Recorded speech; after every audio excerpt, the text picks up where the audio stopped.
नमस्कार दोस्तों, कैसे हैं आप सब लोग। उम्मीद करती हूँ अच्छे होंगे। Welcome back to my channel study with Neha ma'am. तो चलो बच्चों, आज हम शुरू करते हैं रुचिरस सेकंड क्लास 7 की ये बुक है। इसका 7वां चैप्टर संकल्प सिद्धिदायक। तो इसके ये क्वेश्चन आंसर हैं। क्वेश्चन आंसरों को शुरू करने से पहले उम्मीद करती हूँ आपने इस चैप्टर का हिंदी अनुवाद अच्छे से किया होगा। अगर आप हिंदी अनुवाद अच्छे से कर लेते हैं, इसका हिंदी अर्थ अच्छे से कर लेते हैं, तो आपको इसके क्वेश्चन आंसर बहुत ही अच्छे से याद हो जाएंगे। क्योंकि जब तक आपको इसका हिंदी अर्थ अच्छे से नहीं आएगा तो आपको इसके क्वेश्चन आंसर भी अच्छे से याद नहीं होंगे। अगर आप इसका हिंदी अर्थ अच्छे से कर लेते हो तो आपको इसके क्वेश्चन आंसर बहुत ही जल्दी याद हो जाएंगे। और मैं यहाँ पर आपको कुछ पढ़ने की टिप्स भी दूंगी, पर वो मैं दूंगी आपको वीडियो के लास्ट में। इसलिए आप इस वीडियो को फुल्ली वॉच करना, ठीक है। उच्चारणम कुरुत, हमको इनका उच्चारण करना है।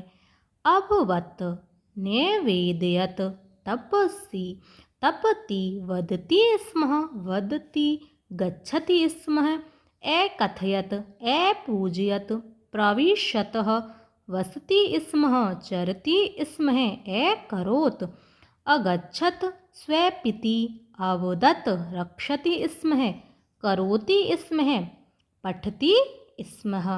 उदाहरणम अनुसृत्य रिक्तस्थानानि पूरयत। अब देखो, एक वचन, द्विवचन और बहुवचन। एक वचन का मतलब होता है एक वस्तु, चाहे वो कुछ भी हो, एक हो, वस्तु हो, व्यक्ति हो, जो भी हो।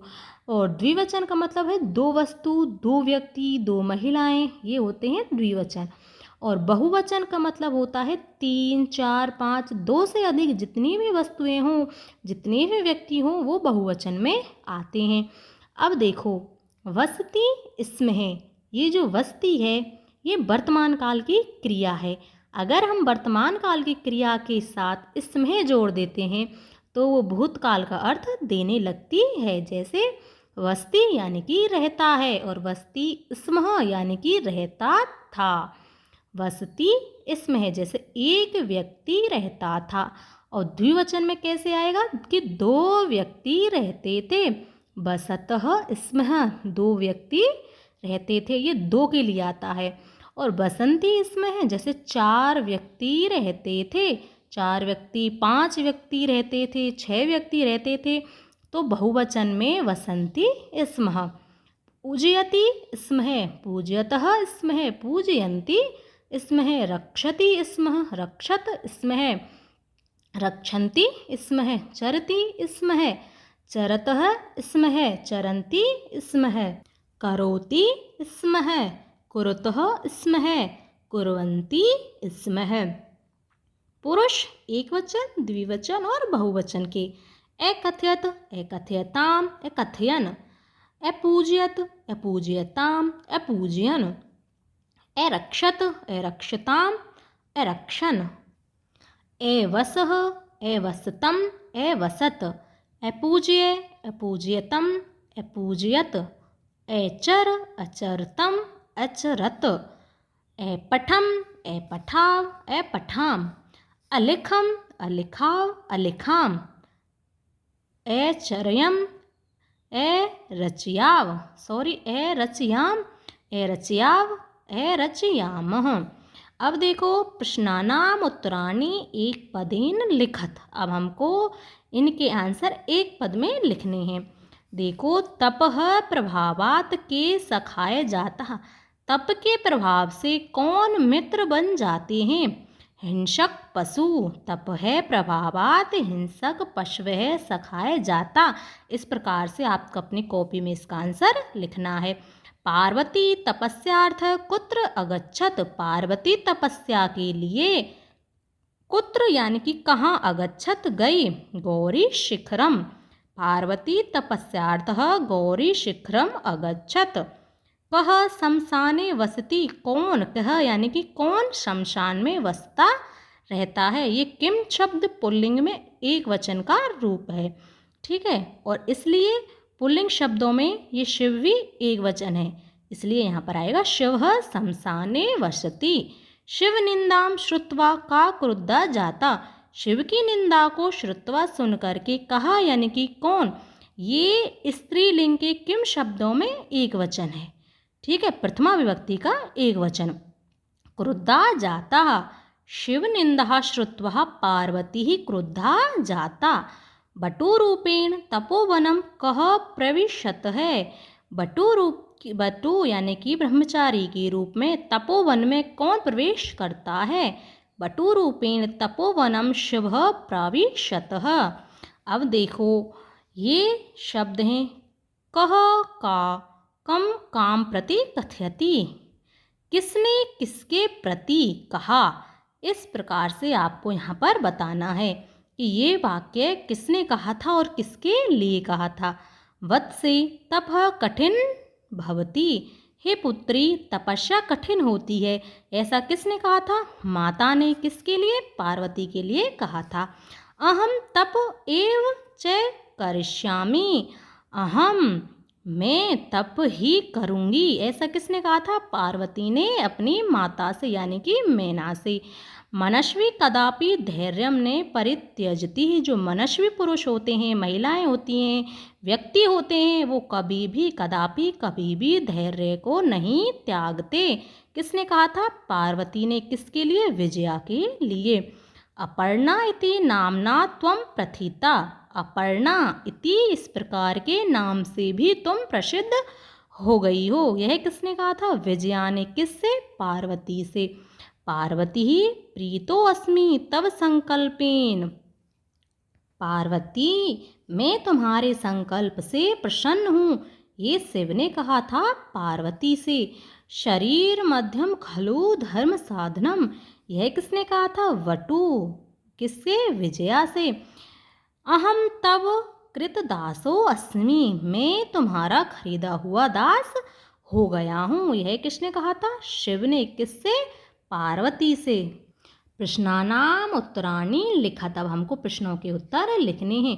पार्वती क्रुद्धा सती किम अवदत, जो पार्वती है क्रोधित होकर सती से किम अवदत, क्या बोली।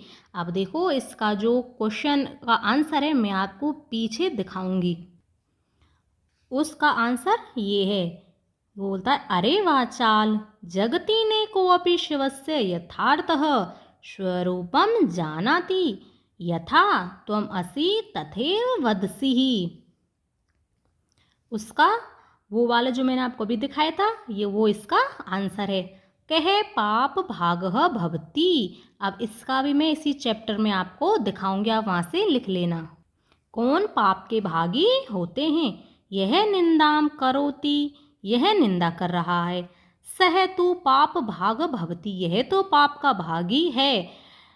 यह शृणोति सो अपि पाप भाग भवति, जो बोलता है यह बोल रहा है, यह तो पाप का भागी है ही, परंतु जो सुनता है वह भी पाप का भागी होता है। इस प्रकार से आपको ये लिख लेना है। यहाँ पर जगह थोड़ी कम थी तो इसलिए मैंने आपको वहीं पर दिखा दिया है, आप उसी में से अपनी कॉपी में उतार लेना। पार्वती किम कर्तुम इच्छत, पार्वती क्या करने की, किम यानी कि क्या करने की इच्छा करती है। पार्वती ही तपस्या कर्तुम इच्छत, पार्वती तपस्या करने की इच्छा करती है। पार्वती कया साकम गौरी शिखरम गच्छति, जो पार्वती है कया यानी कि किसके साथ गौरी शिखर पर जाती है। पार्वती विजया साकम गौरी शिखरम गच्छति, जो पार्वती है विजया के साथ गौरी शिखर पर जाती है। मंजूषात पदानी चित्वा समानार्थकानि पदानी लिखत, मंजूषा में से हमको समान अर्थ देने वाले पद लिखने हैं।